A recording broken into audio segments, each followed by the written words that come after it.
Welcome to PressPassSports.news. Got it, boy. And on YouTube, Press Pass Sports out and about with us tonight. And let's talk about a fun week 2. In what we learned tonight, tell me some nuggets that Kale Steed learned tonight. Well, first off, the weather. Yes. The weather was held just up. Held up. Were you cold? I was freezing. It was a little cold. A little nippy. Yeah, it's funny how 55 in November feels warm, 55 in September. Not so much. No. We're begging for it. Yes. During the playoffs. Yes. You, me, Rick, we're all begging for it. But nuggets we learned tonight. Groover, 17 straight regular season wins after that beating Texhoma. Boys Ranch, baby.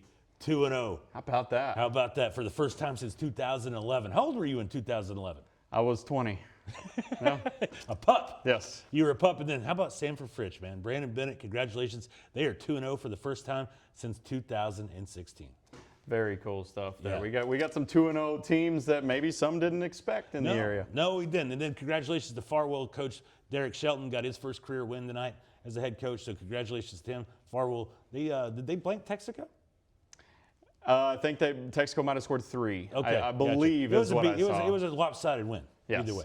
Okay, so let's get into some of the biggest matchups of the night, starting with one we always look forward to around here, Canadian and Bushland, 2 teams that are blue chip programs, and always fun to see those 2 match up. Yeah, and when you talk about this game tonight, we had to talk about defense. I think the defense really stood out for both teams, especially in the second half. It was 17-14 and a half. Canadian wins 24-14, and this thing, I think Bushland punted every possession of the second half. That Canadian defense buckled down.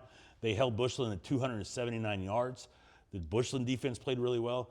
Canadian scored a second half touchdown with Riggs Pennington. Riggs Pennington tonight, by the way, for Canadian, 9 catches, 175 yards, 3 touchdowns. Scored all 3 touchdowns for the Wildcats. Wow. Usually we talk about Slayton Dickinson. Tonight we talk about Riggs Pennington. That's a big win for the Wildcats because Bushland is always a premier team. That's a great rivalry. It's a big win at home for the Wildcats. And we were talking about this with Lance and Lee that, Harris ratings are what they are, but you don't ever see Canadian as underdogs at home. Rarely. And then Dumas coming in next week.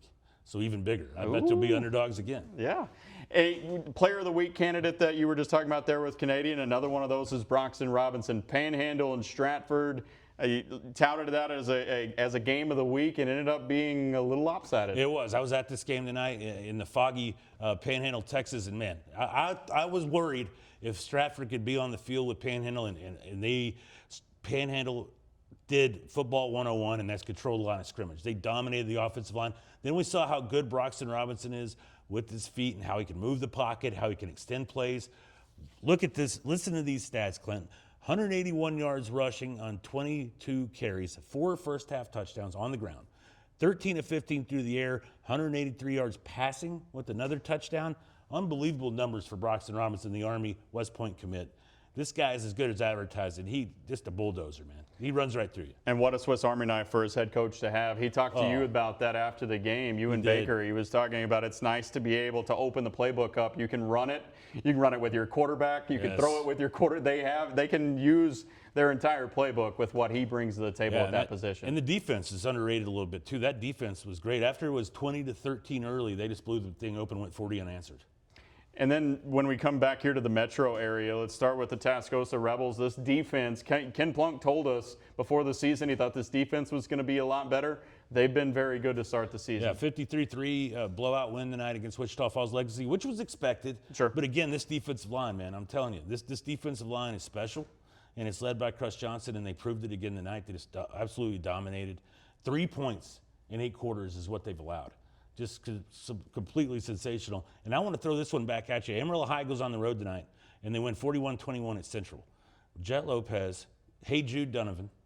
You have Oliver Parsons and Austin Sluter. Is this maybe the most dynamic offense right now in the Texas Panhandle? I think that their defense now can be complementary football instead of the other way around because they have so many playmakers. The ones they can score with anybody. Sure, and the offensive line's massive. It is, and one of the best quarterbacks that we've seen wear a Sandy uniform in some time. So yes, this offense is loaded for Amarillo High, and they proved it tonight going on the road to Central, a team that dresses out really well in 6A.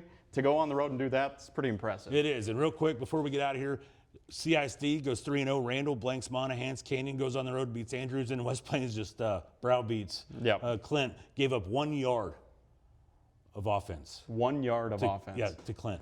That district is going to be a lot of fun. Hereford was right there with Estacado, yeah, Pampa. Yeah, I mean, this is going to be a fun district top to bottom. It is.